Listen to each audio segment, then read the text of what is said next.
Dios les bendiga a toda la audiencia que va a ser parte a esta hermosa enseñanza bajo el tema Conociendo las armaduras del Espíritu Santo. Todos sabemos que Pablo habla a la iglesia de Éfeso y le dice: hermanos, fortalezcanse en el poder de su fuerza. Cuando Pablo está hablando fortalezcanse, Pablo más abajo dice: pero hermanos, tomen todas las armaduras de Dios. Vamos a estar hablando, aleluya, de las armaduras que Pablo le habló. Muchas personas se preguntan qué significa cada una de esas armaduras. Porque muchas veces nosotros tomamos la escritura literal.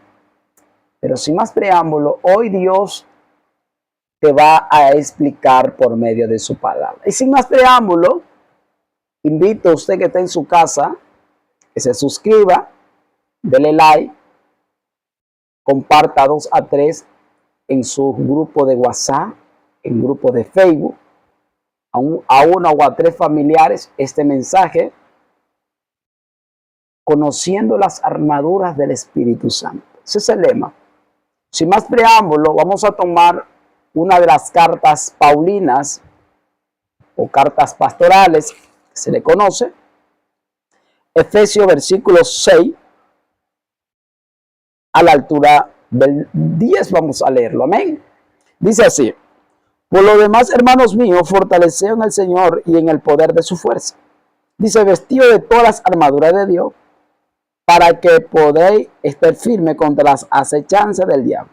Porque no tenemos lucha con carne ni sangre, sino contra principados, con potestades, con gobernadores de las tinieblas de este siglo, contra huestes espirituales de maldad en las regiones celestes. Por tanto, tomar todas las armaduras de Dios para que podáis resistir el día malo. Y habiendo acabado todo esto, estén firmes. Está pues ceñido vuestros lomos con la verdad, vestido con la coraza de la justicia, con el calzado de los pies del apesto del evangelio de la paz. Sobre todo, tomad el escudo de la fe, con que podáis apagar todo dardo del maligno, de fuego del maligno, y tomar el yelmo de la salvación y la espada del Espíritu, que es la palabra de Dios. El 18. Orando en todo tiempo y con toda oración y súplica en el Espíritu, y velando en ello con toda perseverancia y súplica por los santos. Gracias a Dios por estas tus letras y tu palabra. Hemos tomado como punto de partida una de las cartas pastorales del apóstol Pablo, dirigiéndose a la iglesia de Efesio.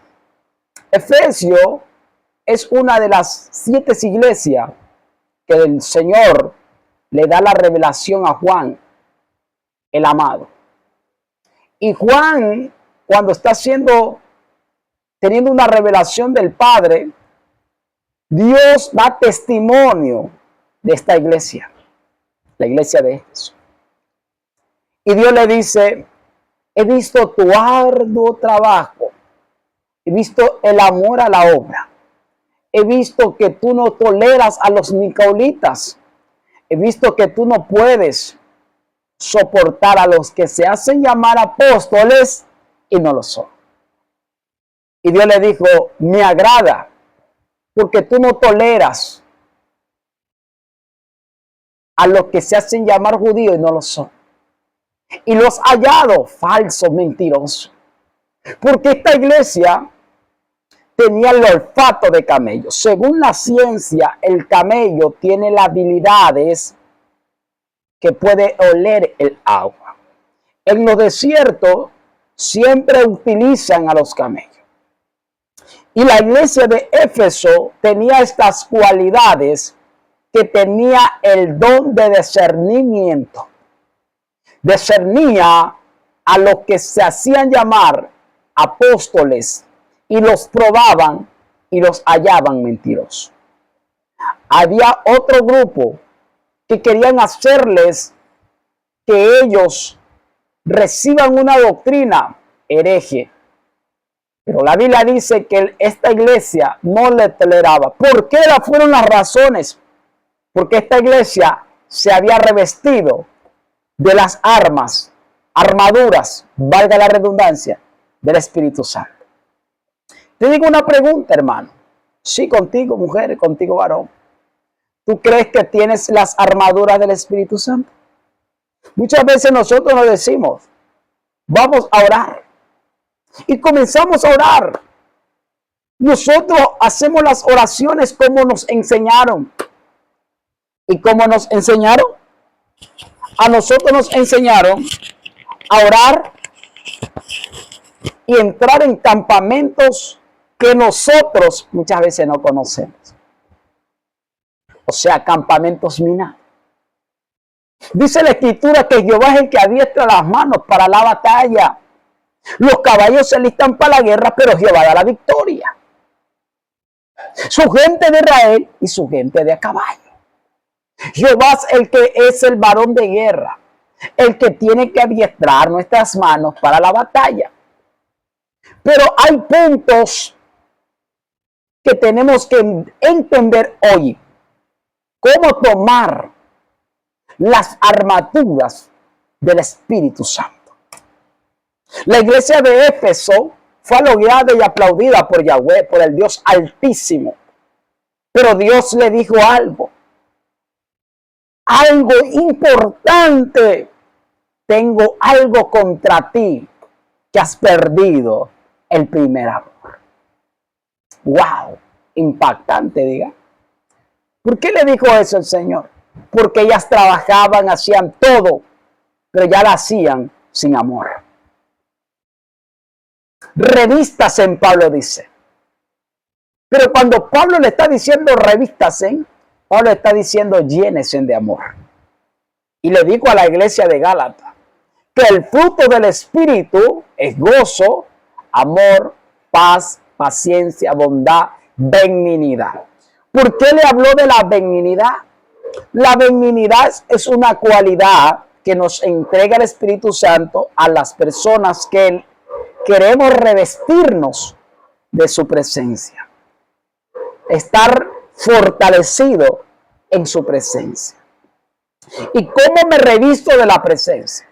Si voy a la presencia de Dios, tengo que ir humillado, reconocer que existe el Dios Padre y reconocer que tengo un Padre que está en los cielos. Reconocer que en el reino de los cielos le adoran, le obedecen. Y reconocer que nosotros no le obedecemos.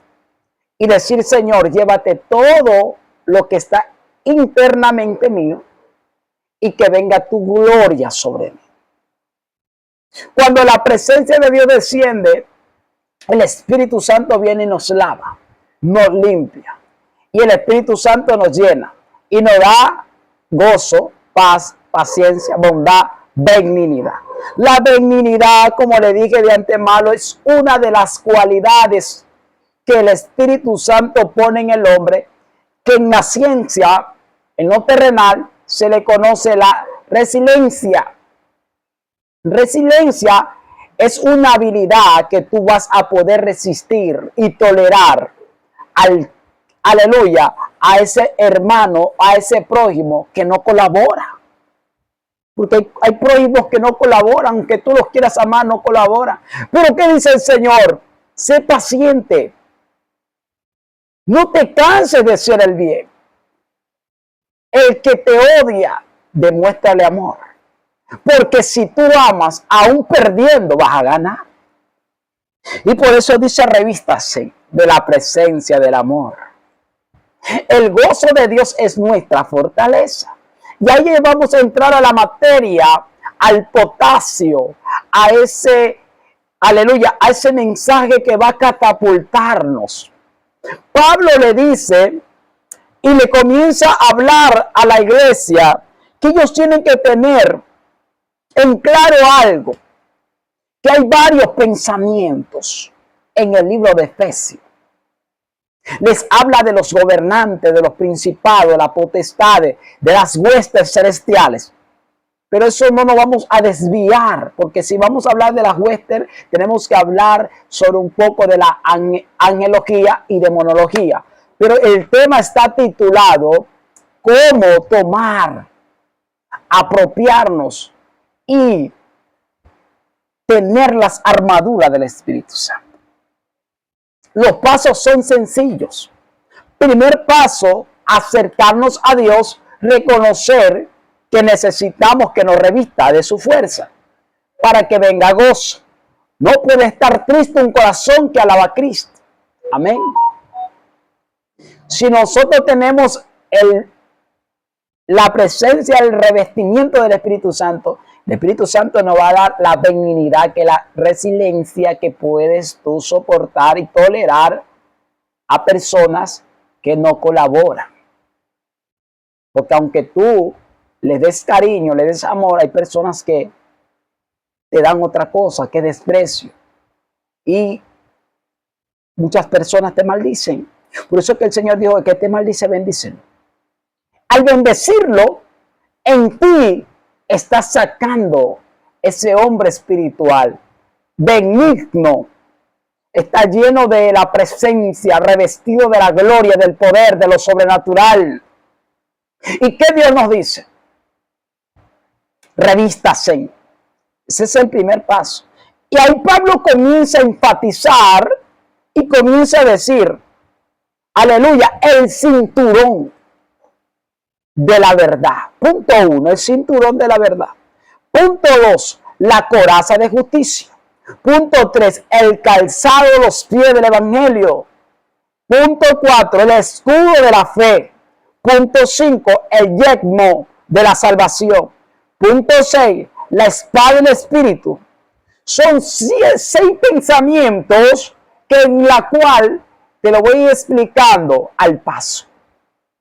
Pablo comienza a enfatizar y comienza a hablar del Espíritu. La espada del Espíritu son piezas de las armaduras de Dios que se menciona en la Biblia.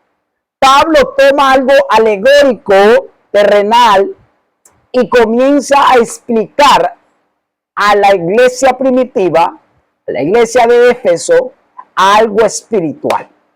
Le dicen, mira el ejército que estás viendo. El ejército de Roma, el ejército de Julio César en aquel tiempo, era un ejército muy fuerte y poderoso, que tenía en el yelmo, era un casco de metal, muy resistente. Cuando ellos iban a la guerra, los arqueros disparaban flechas o saetas y les caían en la cabeza, pero no les causaba daño porque ellos se encontraban con el yelmo y tenían una coraza en el pecho. Ellos tenían el escudo, una espada, unas zapatillas, aleluya, que esas zapatillas, cuando ellos estaban en el desierto y golpeaba el sol más de lo normal, no pasaba nada. Ellos estaban con la armadura de guerra. Y Pablo le dice, aleluya, al pueblo cristiano, le trae esta alegoría y le dice, ustedes tienen que tener las armaduras del Espíritu Santo. Pero antes de eso, Pablo comienza a hablarle y decirle, fortalézcase en amor, gozo, paz, paciencia, bondad, fe, mansedumbre, templanza, castidad. Le habla de llenura del Espíritu Santo. Cuando te llenas, tú tienes esa habilidad de poder tomar la asignación que Dios nos ha entregado. Dios quiere depositar su gloria, derramar la chequina, el cabot. ¿Qué es el cabot? El cabot es el peso de gloria que descienden personas que tienen carácter y decisiones, que se han comprometido con Dios y el Espíritu Santo. Al comprometerse van a sentir un peso, el peso de la responsabilidad. Porque la gloria de Dios hace dos cosas, mata y cambia. Y Dios que quiere que tengamos claro que tenemos que tomar las armaduras del Espíritu Santo. Pablo les dice el cinturón de la verdad. Cuando Pablo comienza a hablar del cinturón, ponga atención. El cinturón, ¿qué significa? ¿Qué representa? ¿Cuál es el significado? Y Pablo comienza a hablarle, primer pensamiento, y se lo voy a desglosar de esta manera. Ponga atención. El cinturón de la verdad, ¿qué significa? Valga la redundancia, es la primera pieza de la armadura de Dios. Implica que la verdad debe estar ligada a lo más íntimo de nuestra vida. Nos protege de las mentiras de Satanás. Nos proporciona libertad espiritual y protección. El cinturón, Pablo lo dice literal, pero trayéndolo a lo espiritual, hay una metanoia, hay un cambio, una renovación de mente en esta hora, porque el cinturón no habla literalmente, habla espiritual, que la verdad de Dios esté en ti, esté en mí. Cristo murió por la verdad. Cuando tú en ti hay verdad, tú te ligas a la palabra, te ligas al mensaje, te ligas al Padre, al Hijo, al Espíritu Santo. ¿Para qué? Esa presencia de Dios se va a derramar en ti porque hay verdad. Y cuando hay verdad, Dios te va a proteger de todas las mentiras de Satanás. Y nos proporciona libertad espiritual y protección. Porque cuando un hombre no hay verdad en su boca, Proverbios 6:2 dice, aleluya, te enlazaste con la palabra de tu boca y quedaste expreso con los dichos de tus labios. Cuando un hombre no tiene el carácter y la decisión, no hay verdad, se enlaza y queda preso. Aunque quiera salir, tiene que reconocer que ha fallado, ha mentido. Pero ¿qué Dios quiere? Que en nosotros haya verdad. Jesús murió por la verdad y nosotros por la verdad hasta la muerte. Punto 1. El cinturón representa lo que hablamos, lo que decimos, lo que hay dentro de nosotros. Amén. Pablo habla de la coraza de la justicia. ¿Qué simboliza? ¿Qué representa? ¿Qué significa? Sabiendo que Dios es multiforme. Y Dios siempre nos habla de distintas maneras, en sueño, en visión, en éxtasis. Pero hoy Dios te está diciendo, es tiempo de tomar las armaduras. Punto 2, la coraza de justicia. ¿Qué simboliza? ¿Qué representa? Eso está diciendo que tenemos que cubrir y proteger el corazón y otros órganos vitales. Nos protege contra las acusaciones y los cargos de Satanás, vivir la vida en Cristo. Usted tiene que entender que el corazón, siempre Dios nos habla del corazón. Pero cuando hablamos del corazón, ¿qué significa el corazón? La palabra corazón, los griegos le llamaron cardia. Y ellos sacaron esta, aleluya, la antropología de la ciencia de los trastornos del cuerpo del ser humano, le llamaron cardia porque significa asiento. O sea, el corazón significa y se llama asiento de todas las cosas. En el corazón está sentada la verdad o la mentira. Por eso que el Señor dice, de toda palabra ociosa que hablen los hombres en la tierra, darán cuenta a Dios. También dice que la abundancia del corazón habla la boca. Perverso y engañoso es el corazón más que todas las cosas. ¿Quién no conocerá? Yo, Jehová, que escudriño la mente y prueba los corazones y doy a cada quien conforme a sus obras. Cuando nuestro corazón está libre, sanado, no hay amargura. Pero si hay amargura, está Satanás. La Biblia dice en una de las cartas a los hebreos, dice, no dejen que vuestros corazones haya raíz de amargura, que por ello y por aquello muchos fueron contaminados. Cuando una persona no guarda su corazón, va a llenarse de basura, de cosas negativas. Vas a comenzar a alimentarte de resentimiento, de odio, de envidia. Por eso que dice la Biblia, de todas las cosas guardadas, guarda, cuida tu corazón, porque de él mana la vida. Y la palabra maná significa que es eso. Por eso que muchas veces nosotros decimos, pero ¿qué gesto? ¿Qué me pasó? ¿Por qué me aparté? ¿Por qué no guardamos el corazón? La coraza está explicando o diciendo el Señor que hay que guardar el corazón. ¿Y cómo guardar el corazón? Dice la Biblia que cuando el necio calla, aún el necio es hallado como un sabio. Guarda tu boca y guardarás tu alma para el día de la aflicción y la calamidad.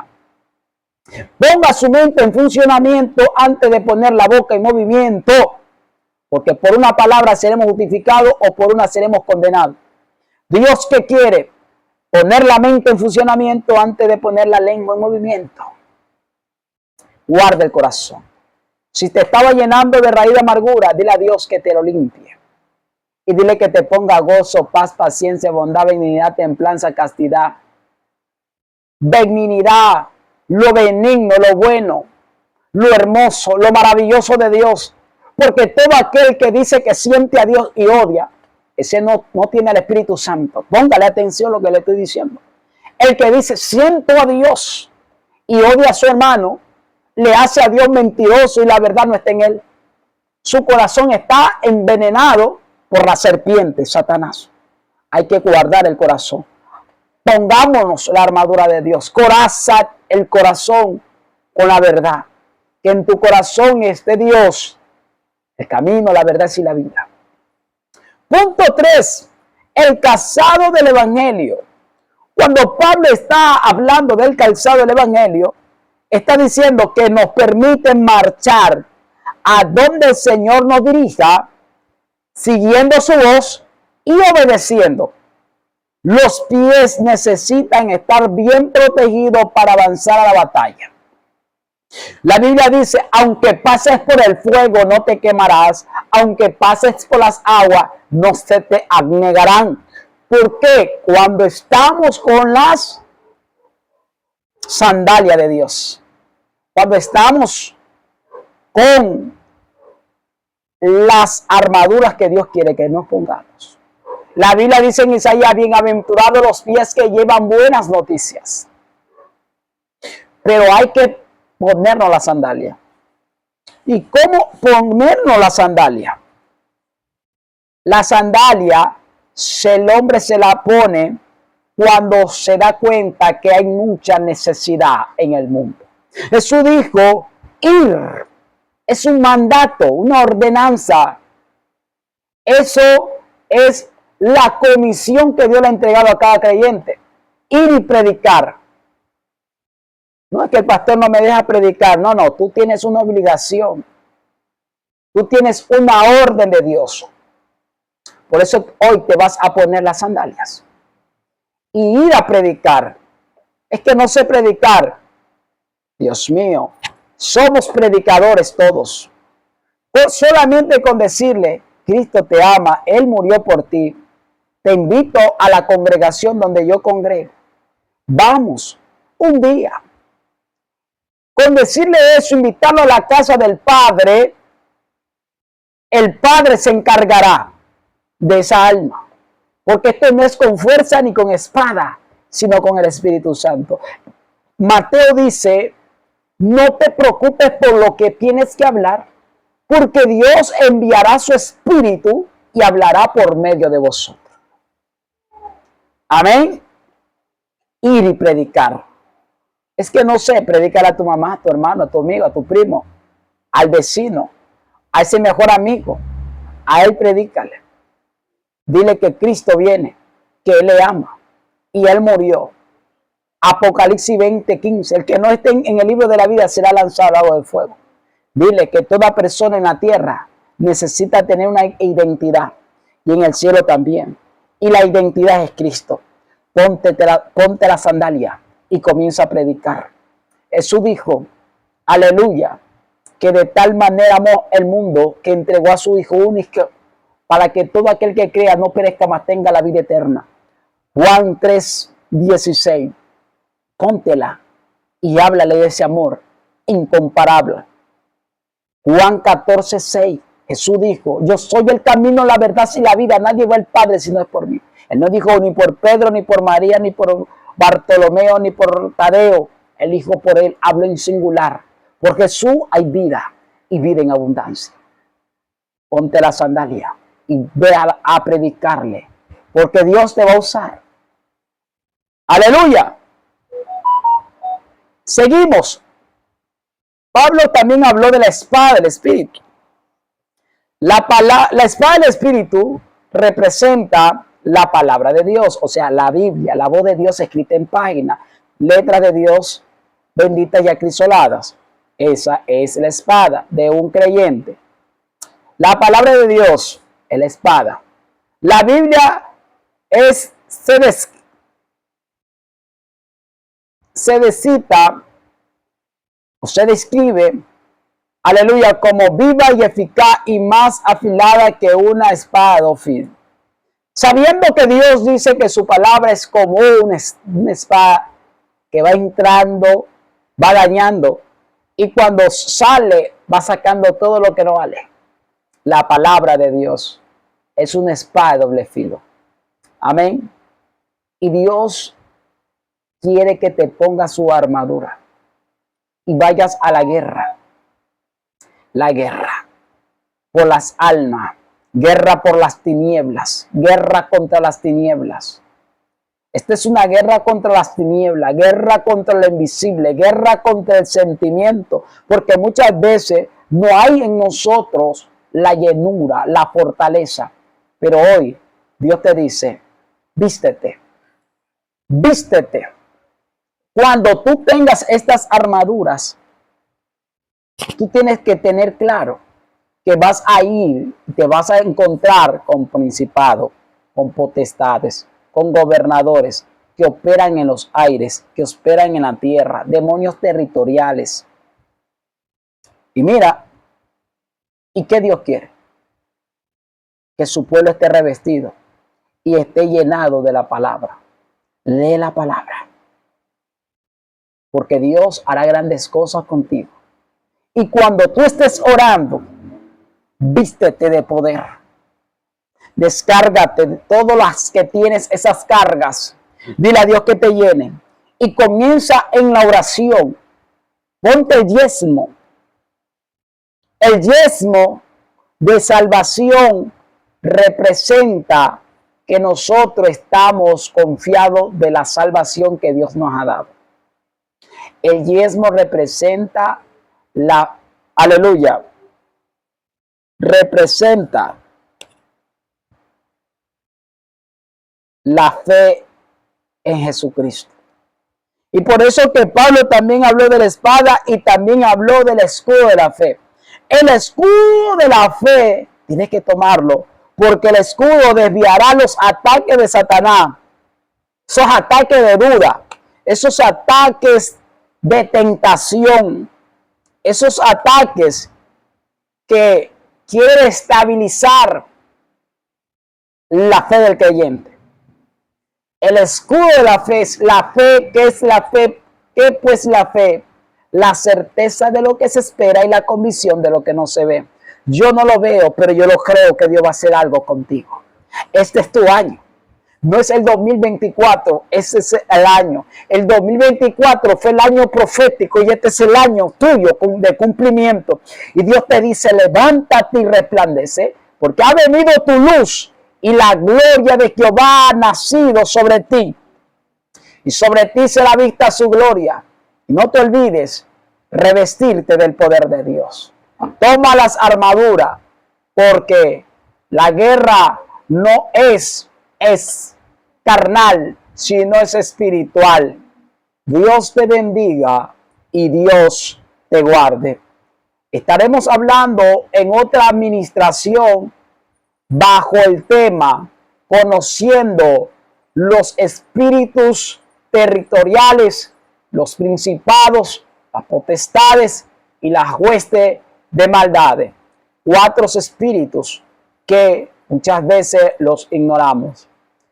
Eso será en otra enseñanza. No te olvides en suscribirte, en compartir, dejar en la caja de tu comentario, aleluya, aleluya, para seguir avanzando en esta labor que Dios nos ha encomendado. Solamente te pedimos que compartas para que YouTube sea recomendando este video. Te ha hablado tu amigo y tu hermano Félix Mina del canal Nueva Temporada en Cristo Ecuador. La paz de Dios sobre tu vida, sobre tu casa, y bendigo tu familia en el nombre de Jesús, y nos vemos en otro mensaje. Amén.